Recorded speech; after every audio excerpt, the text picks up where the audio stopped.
એક વિડીયો છે જે સોશિયલ મીડિયા પર કાલથી ખૂબ જ વાયરલ થઈ રહ્યો છે.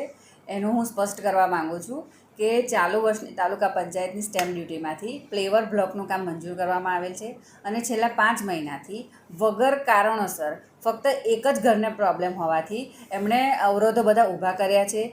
તે છતાં ફરિયામાં 150થી વધારે લોકો રહે છે અને તે બધાની મંજૂરી લઈને એમનું બધાની પ્રોબ્લેમનું સોલ્યુશન લાવીને આપણે આ કામગીરી કરેલ છે અને કામગીરી પતી ગયાના આજે 4 દિવસ થઈ ગયેલા છે.